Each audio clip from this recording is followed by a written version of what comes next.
In the land where the salvation history began, life for most Christians has become a daily struggle. After the long isolation of the pandemic, a fragile hope had begun to bloom again. Pilgrims were returning, communities were reopening, life seemed to resume. But then came October the 7th, and once again the Holy Land plunged into a spiral of violence, fear, and uncertainty. Today, in cities like Bethlehem, where tourism and pilgrimages are the heart of the local economy, many families are facing desperate times.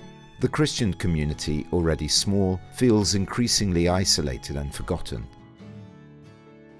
أنا كجاك بسوس من بيت لحم وولدت في بيت لحم.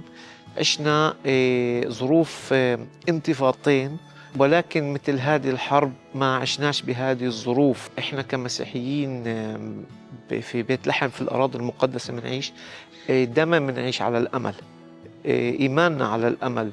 نحن نتأمل دائما وبنيجي بنصلي بالمهد وبنضوي شمع على أساس يتحقق العدالة، وأولادنا وأطفالنا وأطفال بيت لحم يعيشوا بسلام وبمحبة ويعيشوا بفرح وعلى أساس الأمل. The absence of pilgrims is not only an economic wound, but also a spiritual one. For centuries, Christians have been the living stones of these holy places, shining the light of Christ. Today, however, many are forced to leave in search of safety and stability elsewhere. In only Bethlehem, the cradle of our faith, more than 350 Christian families have left the Holy Land since the beginning of the hostilities 2 years ago. As if war and isolation were not enough, the churches of the Holy Land now face another challenge, the Arnona issue. Arnona is a municipal property tax that major Israeli municipalities started to impose on churches in places like Jerusalem, Tel Aviv, Nazareth and Tiberias, breaking with a centuries-old tradition of exemption.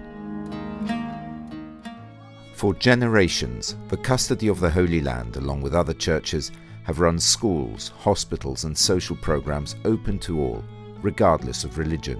But if forced to pay this tax, many of these institutions will no longer be able to survive. The social works of the custody of the Holy Land risk being brought to their knees. Coercive and unilateral actions such as freezing bank accounts and forced withdrawals have already been suffered by the custody and other churches. It impacts all the Christian churches present in the country. In the city of Jerusalem alone, the municipality is demanding from the Franciscans the payment of 16 million shekels, nearly $5 million. Despite all this, the custody of the Holy Land tirelessly continues its mission to serve the local Christians through education, scholarships, lodging, employment, and different kinds of charitable and spiritual support.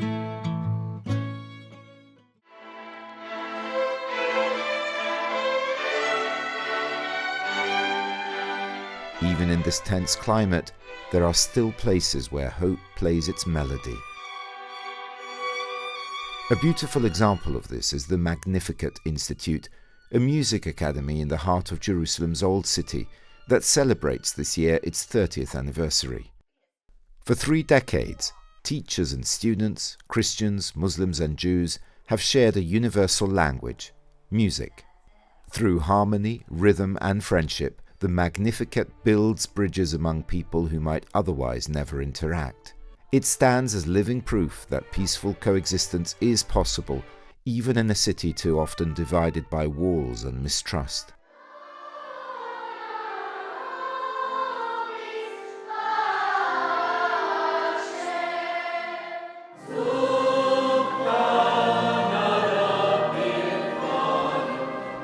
Despite all difficulties, the Christians of the Holy Land continue to bear witness to faith, service and hope. Their presence keeps alive the same light that 2,000 years ago shone from Bethlehem and spread throughout the world.